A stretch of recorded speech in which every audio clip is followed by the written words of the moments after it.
The morning sun cast long shadows across the Martinez family's modest backyard in the quiet Denver suburb of Lakewood. 2-year-old Tommy Martinez, his dark curls catching the golden light, was engaged in his favorite game, chasing his beloved red rubber ball across the freshly mowed grass. His chubby legs pumped with determination as the ball bounced toward the far corner of the yard, where a tall brick wall separated their property from the construction site next door. Tommy's mother, Sarah Martinez, watched from the kitchen window as she prepared his morning snack of sliced apples and crackers. At 28, Sarah worked double shifts as a nurse at Denver General Hospital to support her small family since her husband's deployment overseas. These precious morning moments with Tommy before her shift started were the highlight of her exhausting days. She smiled as she watched her son's innocent joy, completely unaware that their lives were about to change forever. The red ball rolled to a stop against the weathered brick wall, and Tommy toddled after it with his characteristic waddle. But as he bent down to retrieve his toy, something extraordinary happened. He froze mid-reach, his tiny head tilting to one side like a confused puppy. The sound that had captured his attention was faint, almost imperceptible, but to Tommy's young ears, it was unmistakable. Soft whimpering echoed from somewhere behind the brick barrier, accompanied by what sounded like labored breathing and the occasional scrape of claws against concrete. Tommy's bright brown eyes widened with concern as he pressed his small ear against the cool brick surface. The sounds became clearer, now desperate, frightened sounds that spoke of an animal in terrible distress. "Mama!" Tommy called out, his voice carrying across the yard with unusual urgency. "Mama, come quick. Wall is sad." Sarah glanced up from her apple slicing, initially dismissing her son's call as another product of his vivid imagination. Tommy had recently gone through a phase where he believed the refrigerator was crying when it made ice, and last week he'd insisted that the mailbox was singing to him. But something in the tone of his voice made her pause. There was a gravity there that seemed far beyond his 2 years. "Wall is crying, Mama. Come help." Tommy's voice cracked with emotion as he patted the brick wall with his tiny palms, as if trying to comfort whatever was on the other side. Sarah set down her knife and wiped her hands on her apron, concern growing as she saw her son's distressed posture. She walked across the dewy grass, her nursing shoes leaving small impressions in the soft earth. As she approached, Tommy looked up at her with tears forming in his eyes, a sight that immediately sent maternal alarm bells ringing in her head. "What's wrong, baby?" Sarah knelt beside her son, placing a gentle hand on his small shoulder. "What do you hear?"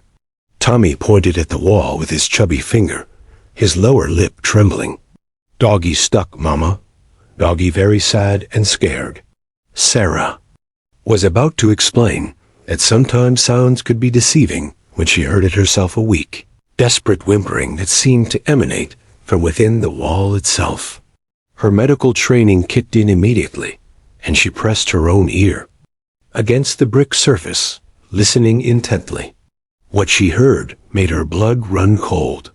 Behind the wall, trapped somewhere in the maze of concrete and steel that made up the construction site's foundation, was an animal in severe distress. The breathing was shallow and rapid, signs of exhaustion or panic that Sarah recognized from her years in emergency medicine. But more alarming was the location of the sounds. They seemed to be coming from ground level, suggesting that whatever was trapped was wedged somewhere in the building's foundation. "Oh my God," Sarah whispered, her hand instinctively reaching for her cell phone.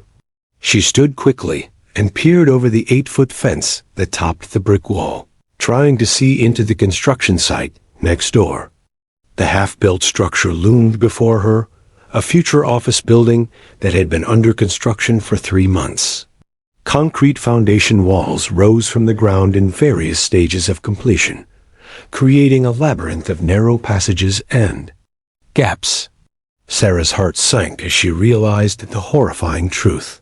Somehow, an animal had become trapped between the concrete walls, likely during the night when no workers were present. Tommy, meanwhile, had resumed his position against the wall. His small hands spread flat against the brick as he spoke in the gentlest voice Sarah had ever heard him use. "Don't cry, doggy," he whispered, his voice barely audible. "Tommy here. You're not alone anymore." The effect was immediate and miraculous. The frantic whimpering softened, replaced by what sounded almost like hopeful whining. Sarah watched in amazement as her toddler son, who could barely string together complete sentences most days, seemed to intuitively understand exactly what this trapped animal needed to hear. "Doggy's scared, Mama." Tommy looked up at her with eyes that held wisdom far beyond his years. "We help Doggy, okay? We not leave Doggy alone." Sarah's hands trembled as she dialed 911, her mind racing through the complications this situation presented. It was Saturday morning. The construction crew wouldn't return until Monday. The space between foundation walls was likely too narrow for adult humans to navigate safely. And somewhere in that concrete maze, an animal was slowly dying, while her 2-year-old son had somehow become its only source of comfort. As the phone rang, connecting her to emergency services, Sarah realized that this moment would be seared into her memory forever. The morning when her innocent little boy first showed her what true compassion looked like, and when a mysterious, crying wall would teach them both about the unbreakable bonds that form between souls in crisis. The 911 dispatcher's voice crackled through Sarah's phone with professional efficiency, but her words sent a chill through Sarah's heart. "Ma'am, I understand there's an animal trapped in a construction site. Unfortunately, our emergency animal control officer is currently handling a multi-car accident involving livestock on Highway 285. Our earliest response time would be approximately 4 hours. 4 hours. Sarah's medical training immediately calculated the implications. An animal trapped in concrete, likely injured, possibly dehydrated, could easily die within that time frame. She glanced down at Tommy, who had never moved from his position against the wall. His tiny hand pressed flat against the brick as he maintained a steady stream of gentle conversation with the trapped creature. "It's okay, doggy," Tommy whispered, his voice carrying the kind of infinite patience that only children possess. "Tommy not go anywhere. Tommy stay with you. We be friends, okay?" Sarah ended the call and immediately dialed the Denver Fire Department. The response was equally disheartening. They were currently battling a 5-alarm warehouse fire in downtown Denver, with all available units committed to the emergency. The dispatcher suggested calling local animal rescue organizations, but warned that most volunteer groups lacked the specialized equipment needed for structural rescue operations. As Sarah worked through her mental list of potential helpers, something remarkable was happening at the base of the wall.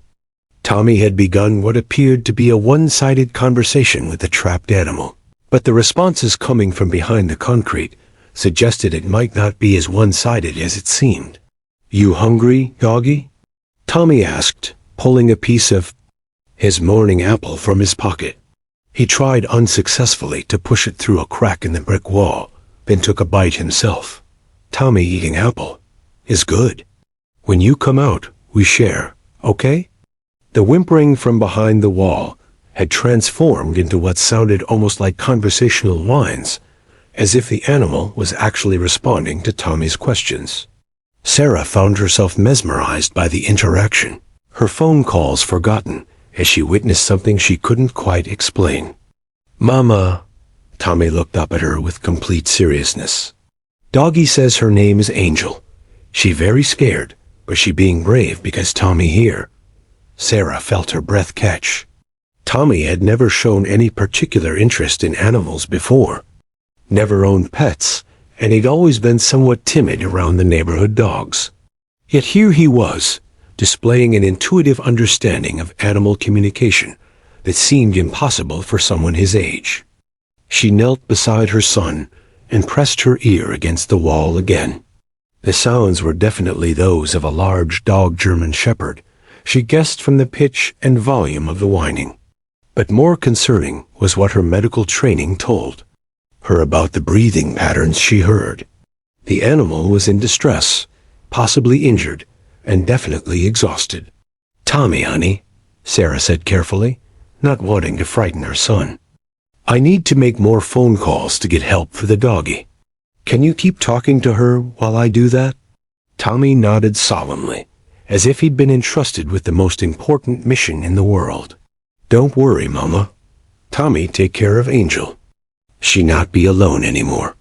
Sarah spent the next hour making increasingly desperate phone calls.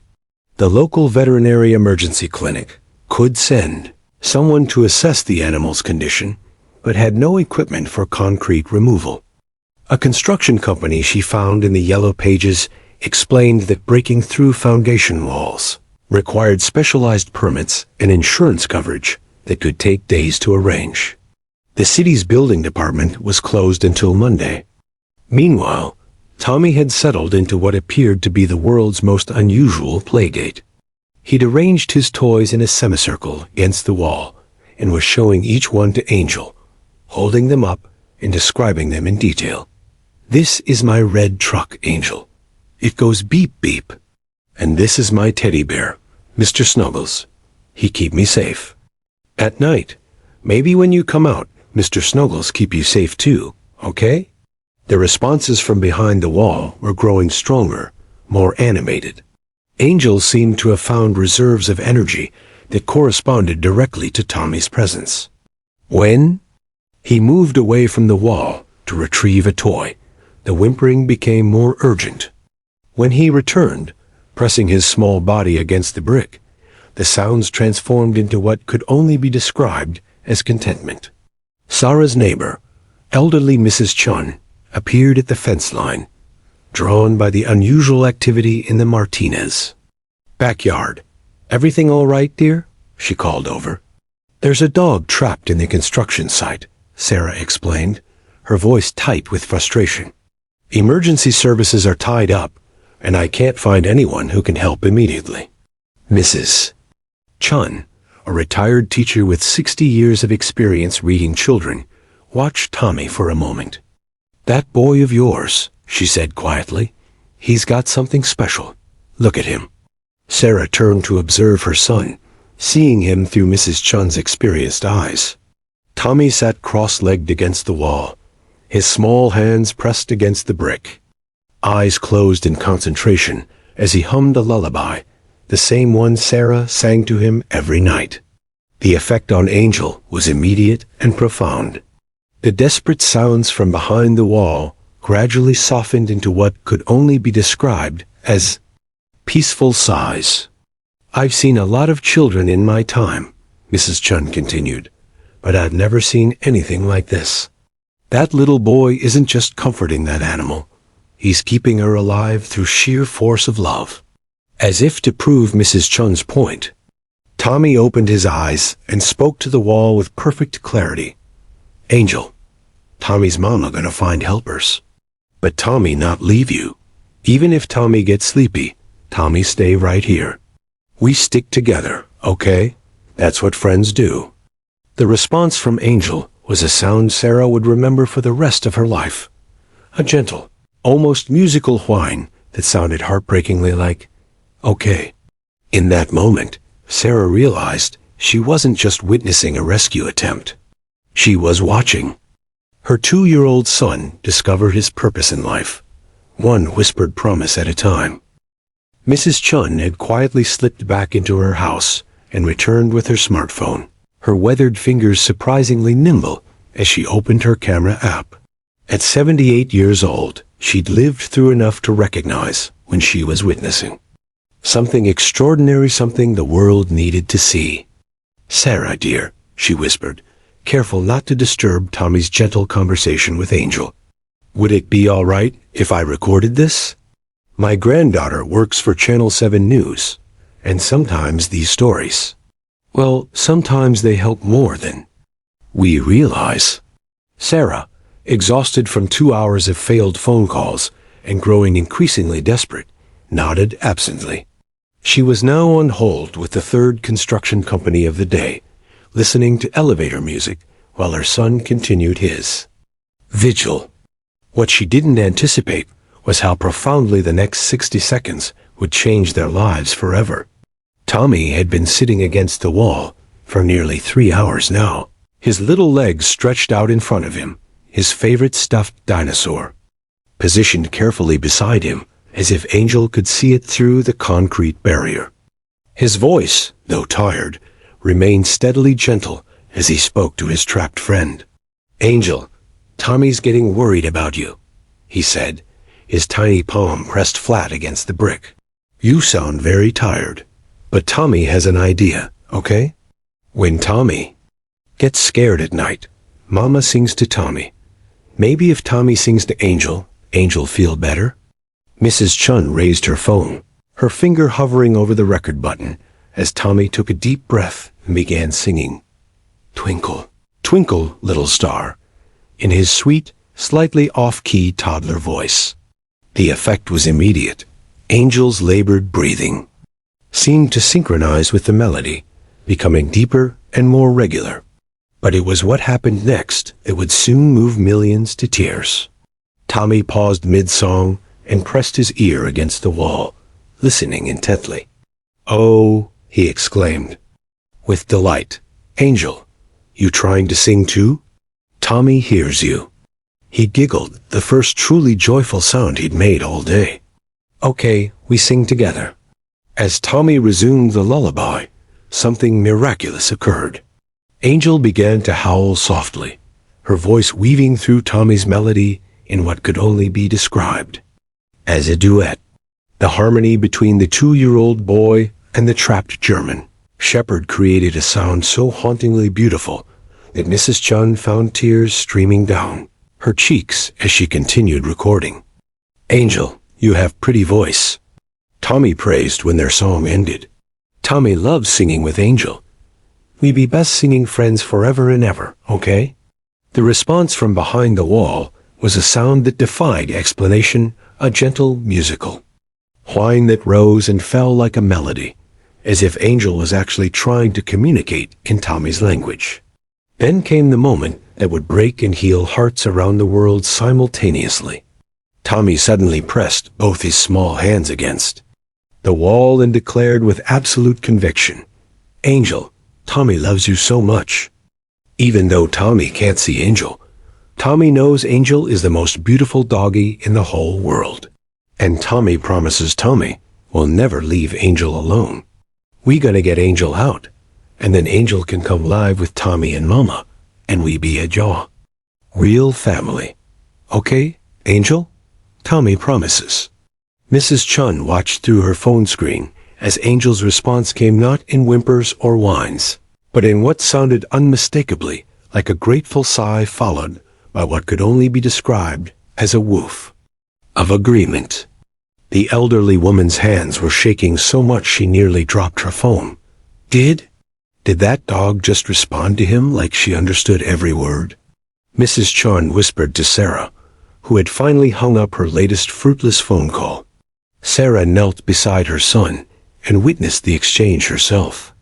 Tommy was now lying on his side against the wall, his cheek pressed against the brick, having what appeared to be a complete conversation with Angel. When he spoke, Angel responded with specific sounds. When Angel made noise first, Tommy would answer appropriately, as if he genuinely understood what she was trying to tell him.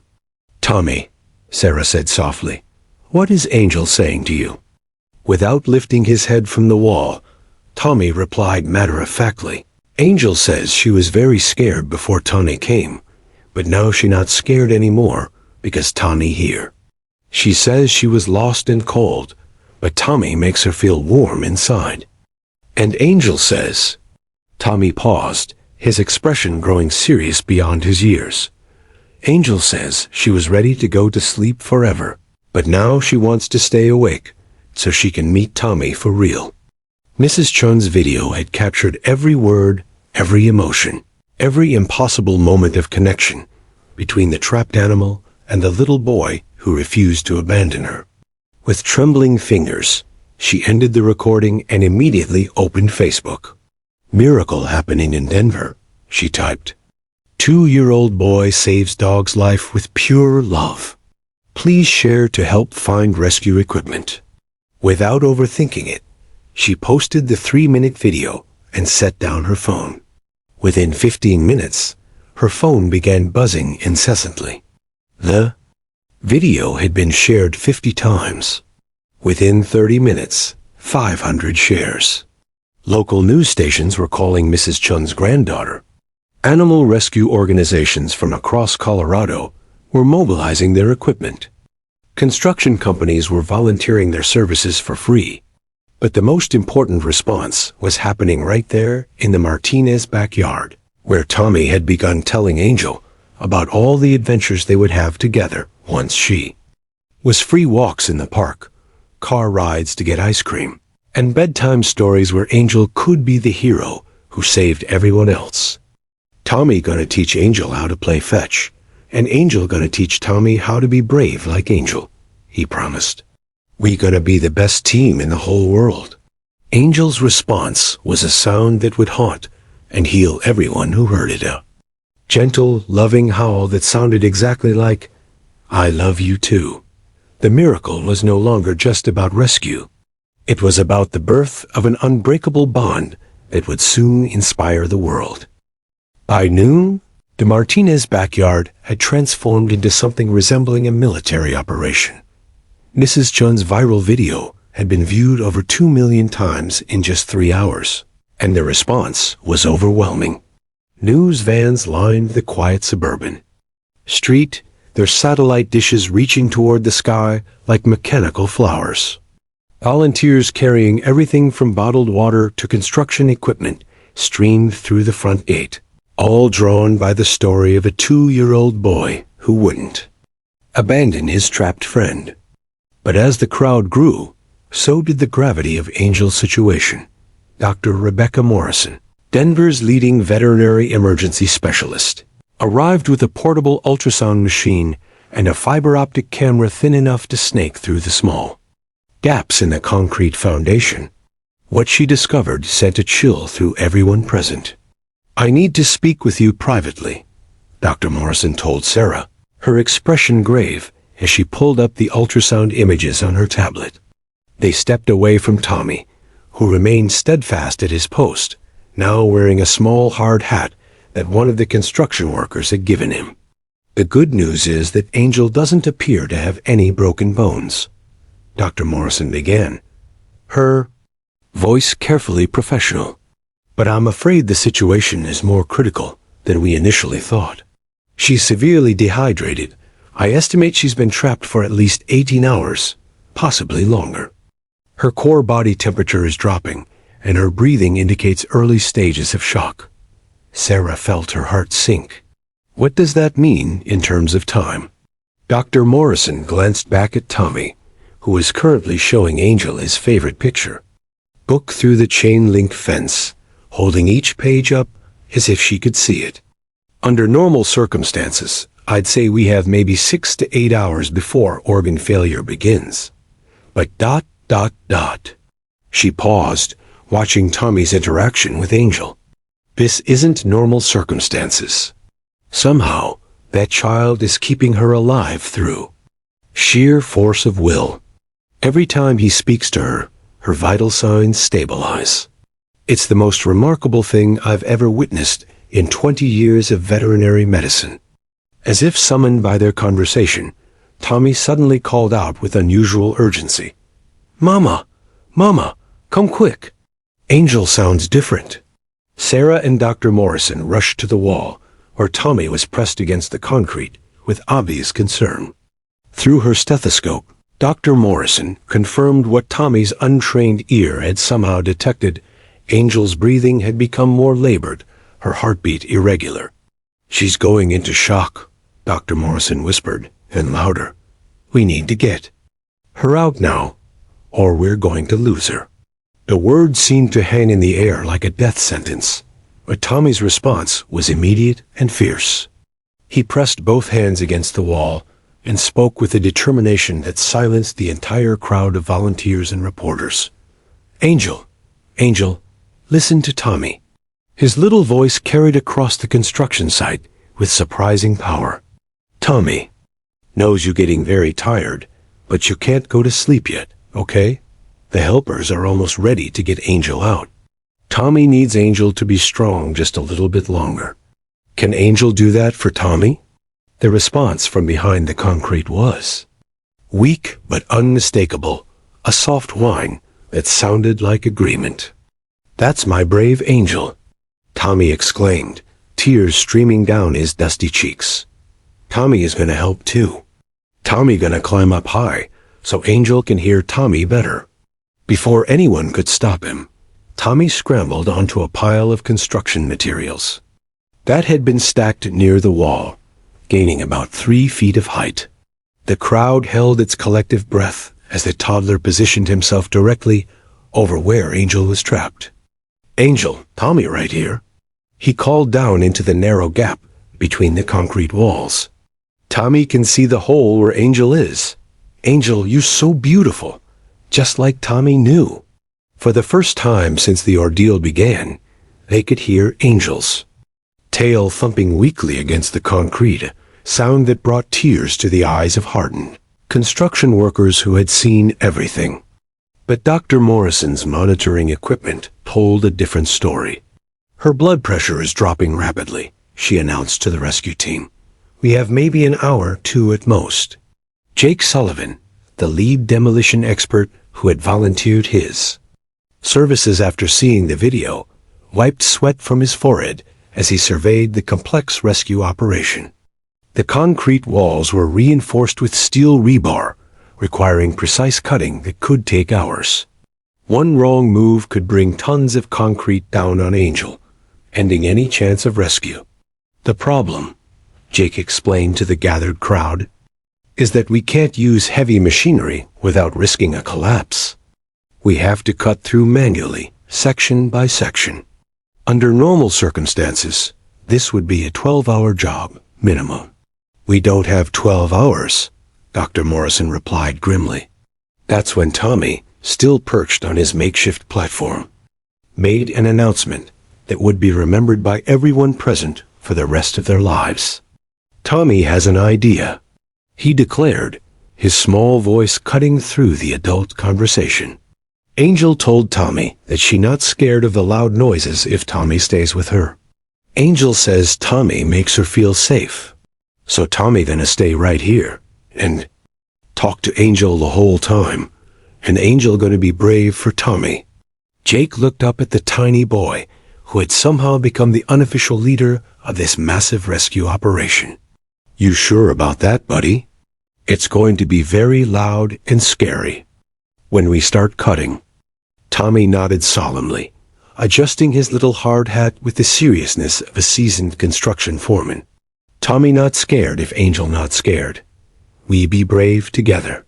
As the cutting equipment fired up with a deafening roar, Tommy kept his promise. His small voice, amplified by a bullhorn that one of the news crews provided, carried over the mechanical screaming. "It's okay, Angel. Tommy here. The loud noises are good noises. They bringing Angel home to Tommy." The race against death had begun, with a 2-year-old boy as Angel's anchor to life. The concrete saw screamed to life at 2:47 p.m., sending showers of sparks and dust into the Denver afternoon sky. The sound was deafening, a mechanical banshee wail that could be heard 6 blocks away, but Tommy Martinez never flinched. Perched on his makeshift platform 3 feet above the ground, wearing safety goggles that made him look like the world's smallest construction supervisor, he maintained his vigil with the determination of someone 10 times his age. "Angel, the big scary noise is helping us," Tommy shouted into the bullhorn, his tiny voice carrying over the industrial chaos. "It's like when Mama uses the big vacuum cleaner to clean up Tommy's toys. It's loud, but it's good loud." A machine is making a door for Angel. Jake Sullivan, 23 years of demolition experience etched into his weathered face, had worked on everything from earthquake rescues to building collapses, but he'd never operated heavy equipment while taking direction from a toddler. Every few minutes, he found himself glancing up at Tommy, whose unwavering presence had somehow become the emotional center of the entire operation. "How we doing up there, boss?" Jake called out during a brief pause to change saw blades. Tommy pressed his ear to the opening they'd created, listening intently to Angel's responses.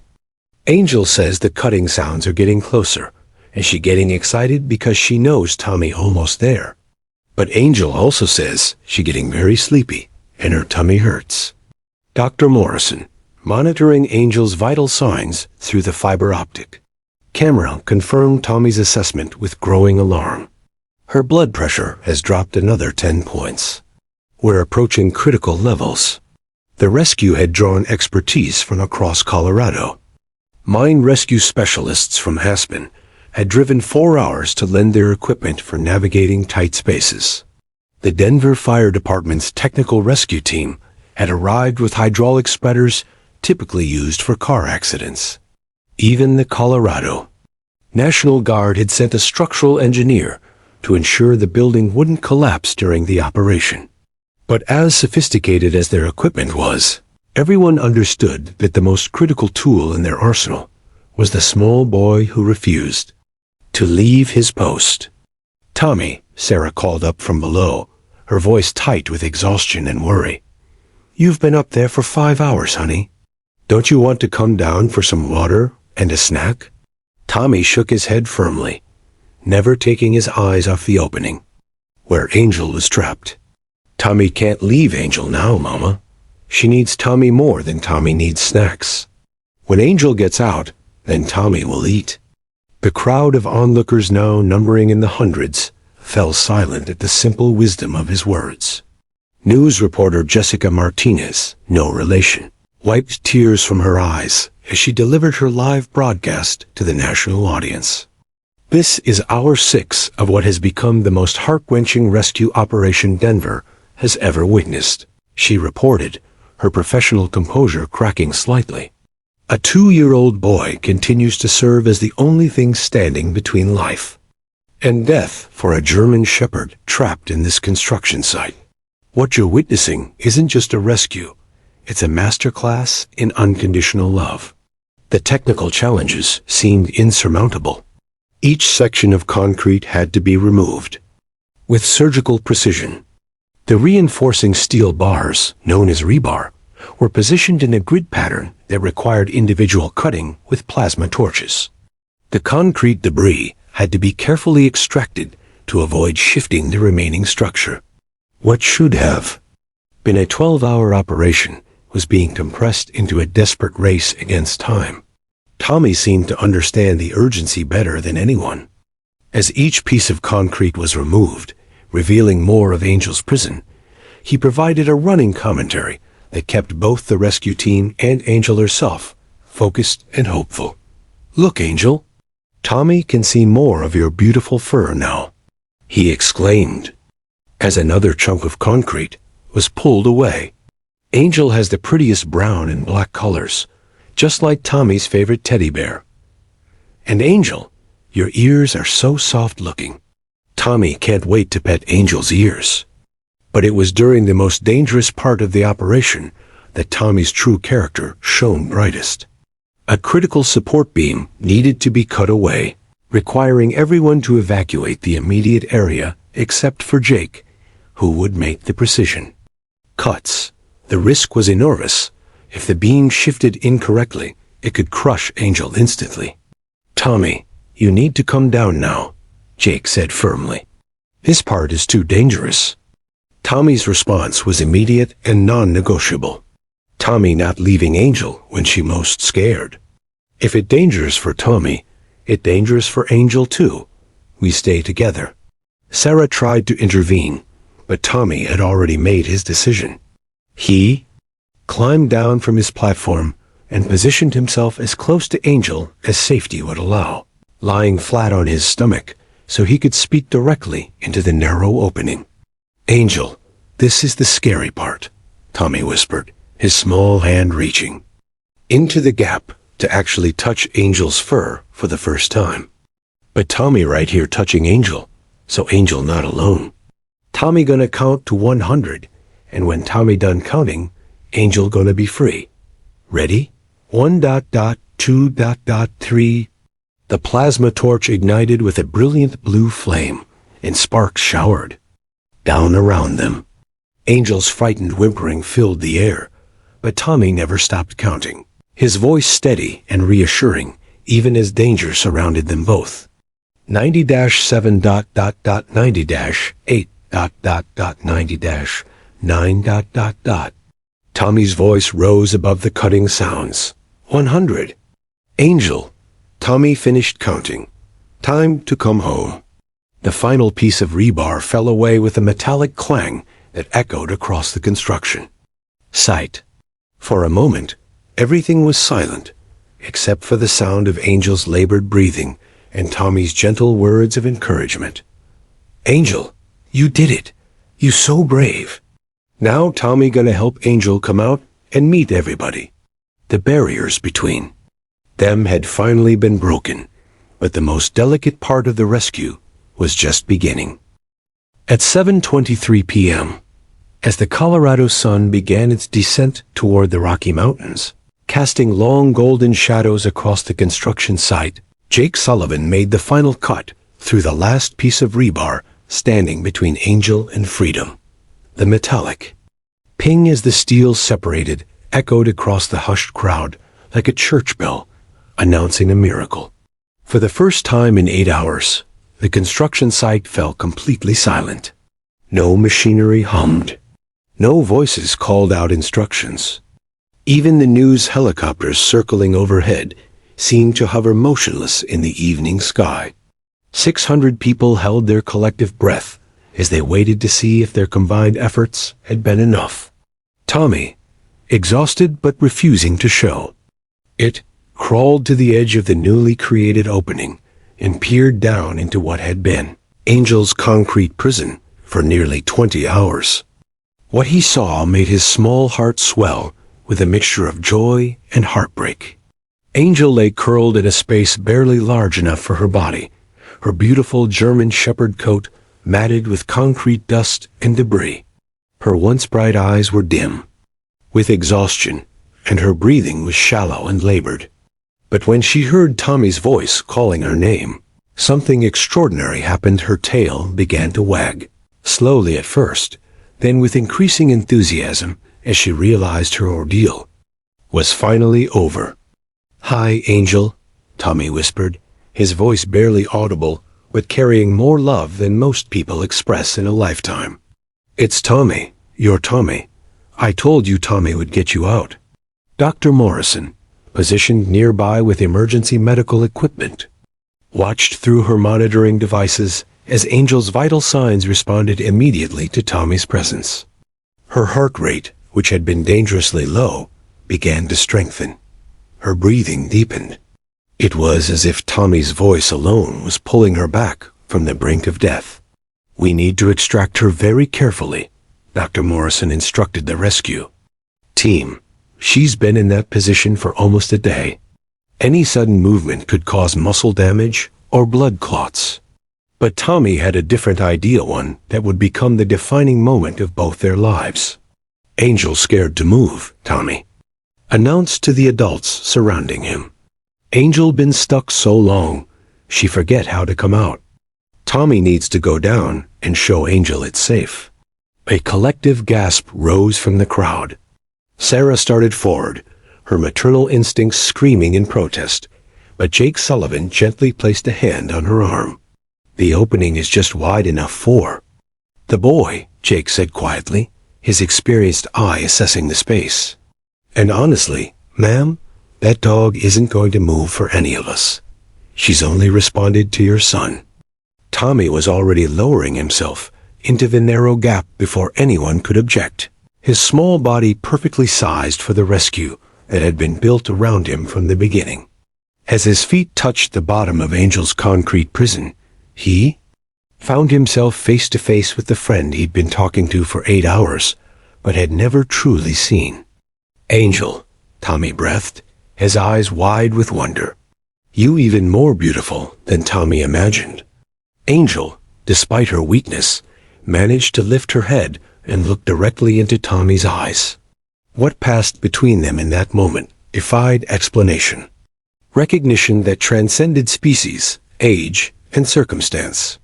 It was the look of two souls who had found each other across impossible odds. Tommy carefully sat down in the cramped space, mindful of Angel's injuries, and gently placed his small hand on her head. Angel's response was immediate and profound. She pressed her muzzle against Tommy's chest and released a soft whine that sounded unmistakably like relief, gratitude, and love all rolled into one. "I know, Angel," Tommy whispered, his voice carrying the wisdom of someone far beyond his years. "You've been so scared and so brave, but Tommy here now. Tommy gonna help Angel get out, and then we gonna go home together. Okay?" Above them, cameras captured every second of the reunion. Hardened news reporters openly wept as they delivered their broadcasts. Rescue workers who had seen countless emergencies admitted they had never witnessed anything like the bond between the toddler and the trapped dog. Tommy spent 10 precious minutes in that concrete space, gently stroking Angel's fur, speaking to her in the soft, reassuring tones that had kept her alive throughout the day. He explained how the rescuers were going to help her out, how his mama was waiting to meet her, and how they were going to have the best adventures together once she was feeling better. "Angel, Tommy gonna help you stand up now," he said, positioning himself beside her. Tommy know Angel is tired, but Tommy gonna be Angel's legs until Angel's legs remember how to work. With a gentleness that astounded the medical professionals watching, Tommy helped Angel shift from her cramped position. Her legs, stiff from hours of immobility, trembled as she tried to support her own weight. But with Tommy's tiny hands guiding her, and his encouraging voice filling her ears, Angel managed to stand. The moment Angel's head appeared above ground level, the crowd erupted in cheers that could be heard from miles.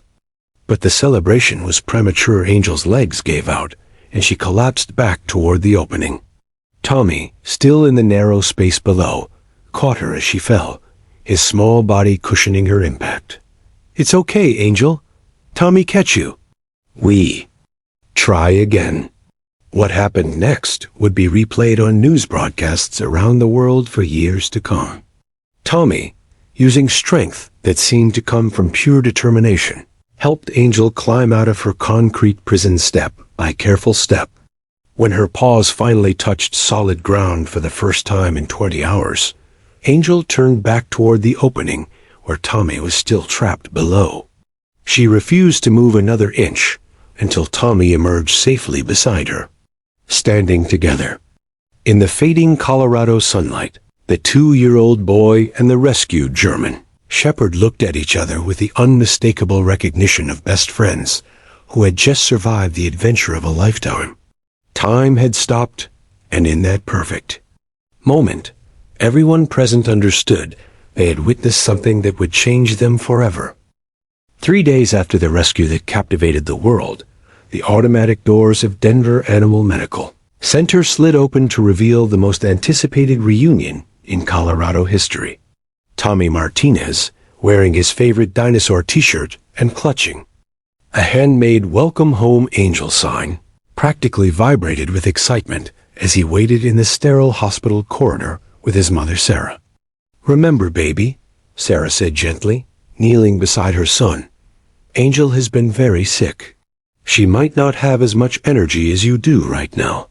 Tommy nodded solemnly, but his eyes never left the hallway where Dr. Morrison would soon appear with Angel. For 3 days, he had asked the same question every hour. When Angel coming home to Tommy? His bedroom had been transformed into what could only be described as a shrine to their friendship. Drawings of him and Angel playing together covered every wall. and he had carefully arranged his favorite toys in a semicircle around a brand new dog bed that the local pet store had donated. The past 72 hours had been a whirlwind that none of them could have imagined. Tommy and Angel's story had exploded across every form of media imaginable. The hashtag Tommy and Angel was trending worldwide on social media. Major television networks had offered six-figure sums for exclusive interviews.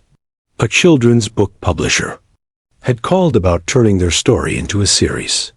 Hollywood producers were discussing movie rights. But none of that mattered to Tommy. All he cared about was seeing his friend again. "She's coming," Dr. Morrison announced, her voice filled with the kind of wonder that comes from witnessing medical miracles firsthand. "And I have to tell you, Tommy, Angel has been asking for you every single day." The hallway seemed to stretch forever as Dr. Morrison approached, with Angel walking slowly beside her. The transformation was remarkable. Angel's coat gleamed with health, her eyes were bright and alert, and her tail wagged with increasing enthusiasm as she caught sight of the small boy who had saved her life. But it was what happened next that would be seared into the memory of everyone present. Angel saw Tommy and immediately pulled against her leash, her entire body language screaming one message: "That's my boy." She let out a series of joyful barks that echoed through the medical center, causing nurses and doctors to emerge from their offices to witness the reunion.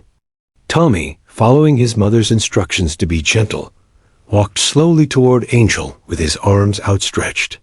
"Hi, Angel," he whispered, his voice thick with emotion. Tommy missed Angel so much. Angel, despite Dr. Morrison's gentle restraint, broke free and bounded the last few feet to Tommy, knocking him backward onto the soft hospital carpet. What followed was a reunion that would be replayed millions of times across the globe. Angel covered Tommy's face with grateful kisses, while the toddler giggled with pure joy, his small arms wrapped around her neck. "Angel! Angel! You're all better!" Tommy exclaimed between giggles. Tommy knew Angel would be okay, because Angel is the bravest doggy in the whole world. Dr. Morrison, who had been caring for animals for over 2 decades, found herself wiping tears from her eyes as she watched the interaction. "In all my years of veterinary medicine," she said to Sarah, "I've never seen a bond like this. Angel has been physically healthy for 2 days, but she wouldn't eat properly or settle down until she could see Tommy again. It's as if he's not just her savior, he's her reason for living." The evidence of their connection was everywhere. When Tommy spoke, Angel's ears perked up and her tail wagged. When Angel moved to explore the lobby, she constantly looked back to make sure Tommy was following. When Tommy sat down to tie his shoe, Angel immediately lay down beside him, as if she couldn't bear to be at a different height than her best friend. Sarah had spent 3 days wrestling with the decision to adopt Angel. Their small apartment, her tight budget, and her demanding work schedule as a single mother had all seemed like insurmountable obstacles. But watching her son and the German Shepherd together, she realized that some decisions make themselves. "Angel," Tommy announced with the seriousness of someone making a life-changing proclamation, "you coming home with Tommy forever and ever." Tommy's mama said yes, and Tommy already made Angel a special bed in Tommy's room. And Tommy gonna share all Tommy's toys with Angel, and we gonna have the best adventures every single day. Angel's response was to gently take Tommy's hand in, her mouth not biting, just holding it with the tenderness of a mother carrying a puppy, and lead him toward the exit. The message was clear. She was ready to start their new life together. The drive home was magical. Angel sat in the back seat next to Tommy's car seat, her head resting against his shoulder as he chattered about all the things they were going to do together. Every few minutes, she would lick his cheek, and Tommy would giggle as if it was the funniest thing in the world. When they arrived at the Martinez apartment, Angel's behavior was nothing short of extraordinary. She seemed to understand that this was now her home, but more importantly, that Tommy was now her family. She followed him room to room as he gave her the grand tour, her tail wagging as he showed her his toys, his books, and finally, her new bed positioned right next to his own. That night, as Sarah tucked Tommy into bed with Angel curled up on her new bed beside him, Tommy made an observation that would stay with his mother forever. "Mama," he said sleepily, his small hand dangling over the side of his bed to rest on Angel's head. Tommy thinks maybe Angel wasn't really stuck in the wall. Maybe Angel was just waiting for Tommy to find her. Like maybe they were supposed to be best friends all along.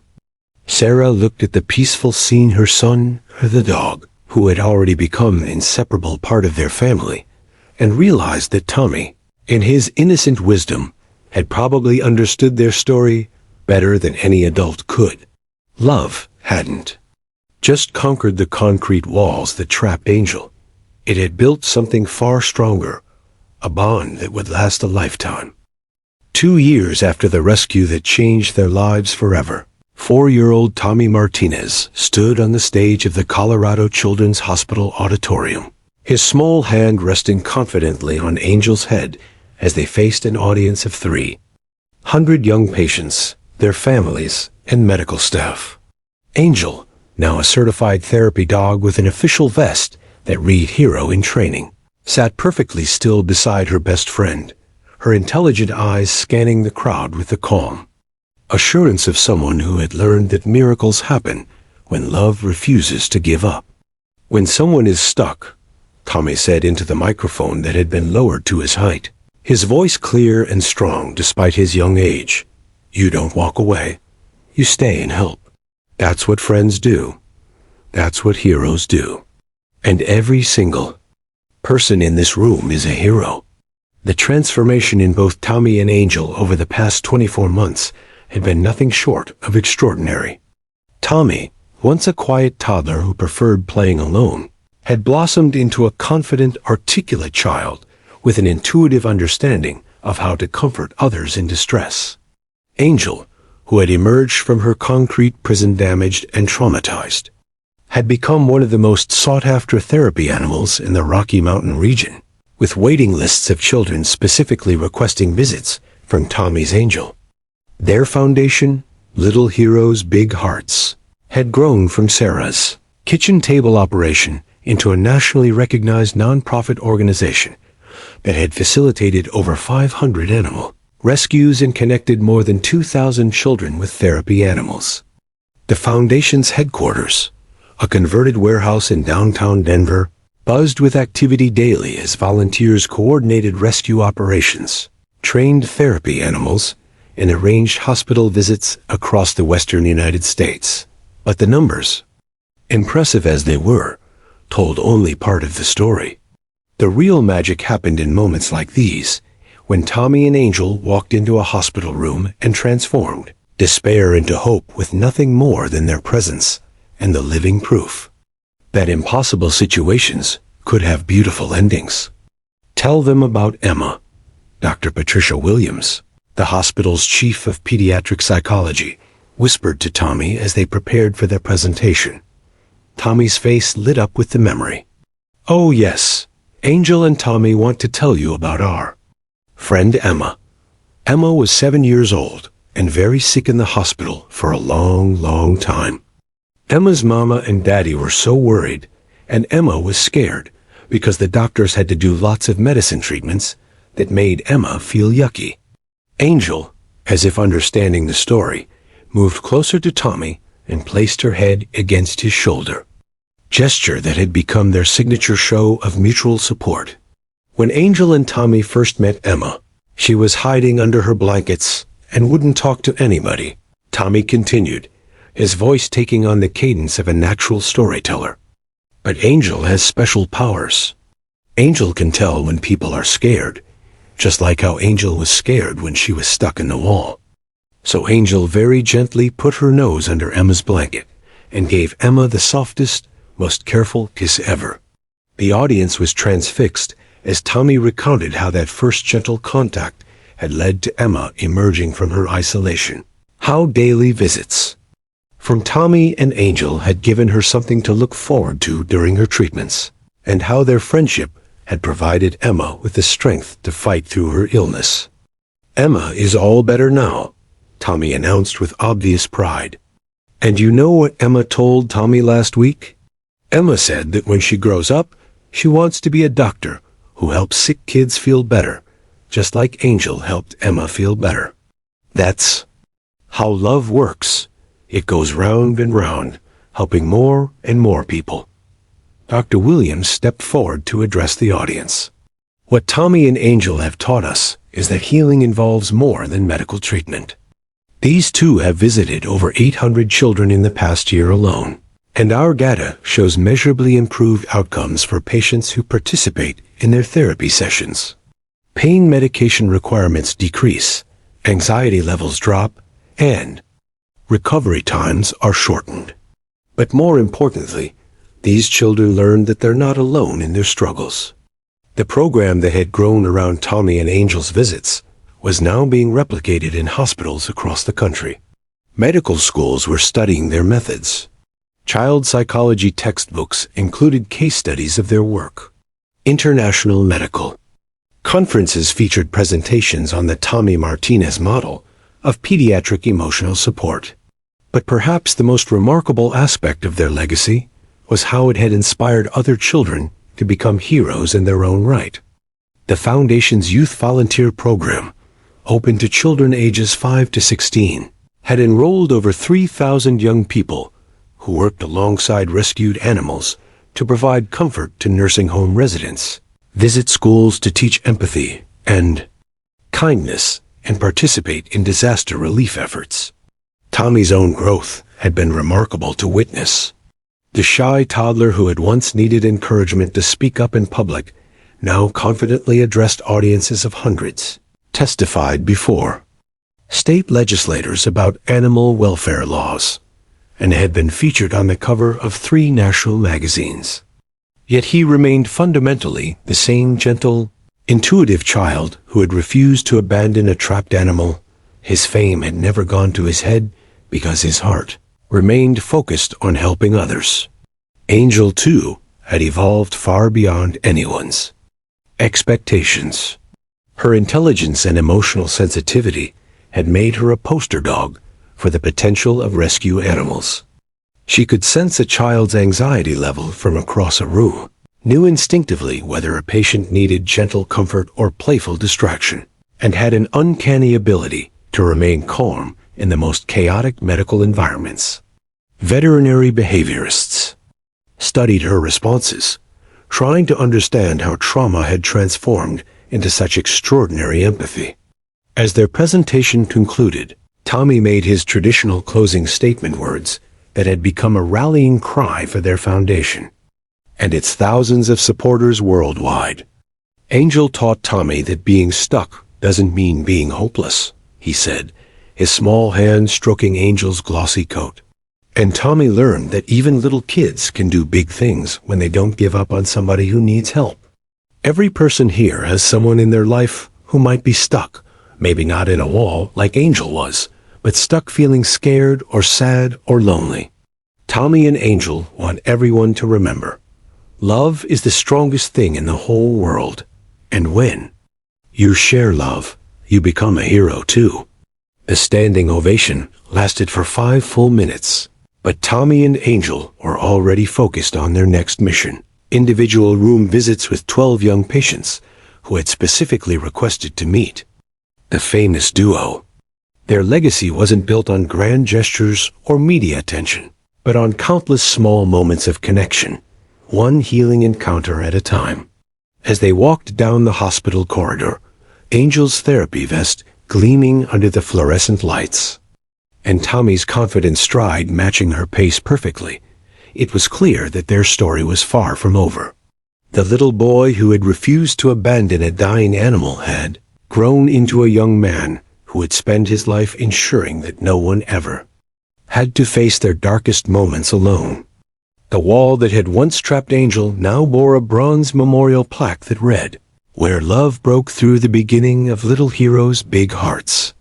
But the real monument to their story wasn't made of metal or stone. It lived in the hearts of every person they had touched, every animal they had saved, and every child who had learned that heroes don't always wear capes. Sometimes they wear sneakers and fur coats, and they show up exactly when the world needs them most.